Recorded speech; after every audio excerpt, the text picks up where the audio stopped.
ರೆಡಿಯಾ? ಲೋಕಸಭಾ 2024 ಲೋಕಸಭಾ ಚುನಾವಣೆ ಈಗಾಗಲೇ ಘೋಷಣೆ ಆಗಿದೆ. ನಿನ್ನೆಯಿಂದ ನೀತಿ ಸಂಹಿತೆಗಳು ಪ್ರಾರಂಭ ಆಗಿದೆ. ಕಳೆದ 1.5 ತಿಂಗಳಿಂದ ಭಾರತೀಯ ಜನತಾ ಪಾರ್ಟಿಯ ಮತಗಟ್ಟೆಯ ಕಾರ್ಯಗಳು ಪ್ರಾರಂಭ ಆಗಿದ್ದಾವೆ.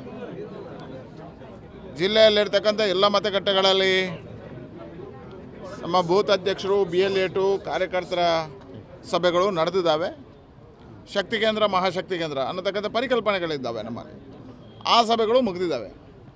ಒಂದು ಪೂರ್ವ ಚುನಾವಣೆಯ ತಯಾರಿಗಳು ಪೂರ್ಣ ಮುಗಿದಿದೆ. ಈಗಾಗಲೇ ಒಂದು ಸುತ್ತು ನಮ್ಮ ಅಭ್ಯರ್ಥಿಯಾಗಿರ್ತಕ್ಕಂಥ ಕ್ಯಾಪ್ಟನ್ ಬ್ರಿಜೇಶ್ ಚೌಟ ಅವರು ಪ್ರವಾಸವನ್ನು ಮಾಡಿ ಬಂದಿದ್ದಾರೆ. ಎಲ್ಲ ವಿಧಾನಸಭಾ ಕ್ಷೇತ್ರಗಳಲ್ಲಿ ತಮ್ಮ ಪ್ರವಾಸವನ್ನು ಮುಗಿಸಿದ್ದಾರೆ.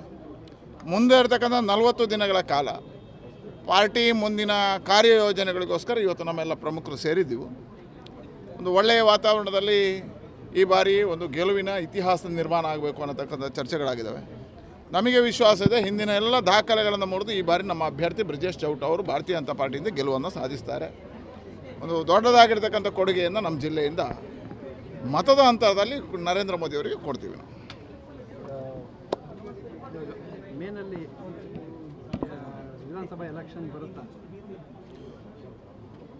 ನಿಮಗೆ ಎಷ್ಟು ವಿಶ್ವಾಸ ಇದೆ ಅಂತ ನಂಗೆ ಗೊತ್ತಿಲ್ಲ, ಆದರೆ ನಮಗೆ 100% ವಿಶ್ವಾಸ ಇದೆ.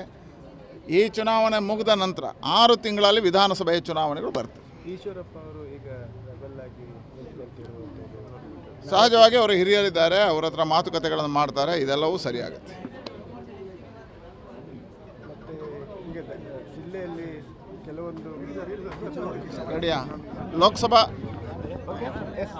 2024 ಲೋಕಸಭಾ ಚುನಾವಣೆ ಈಗಾಗಲೇ ಘೋಷಣೆ ಆಗಿದೆ. ನಿನ್ನೆಯಿಂದ ನೀತಿ ಸಂಹಿತೆಗಳು ಪ್ರಾರಂಭ ಆಗಿದೆ. ಕಳೆದ 1.5 ತಿಂಗಳಿಂದ ಭಾರತೀಯ ಜನತಾ ಪಾರ್ಟಿಯ ಮತಗಟ್ಟೆಯ ಕಾರ್ಯಗಳು ಪ್ರಾರಂಭ ಆಗಿದ್ದಾವೆ.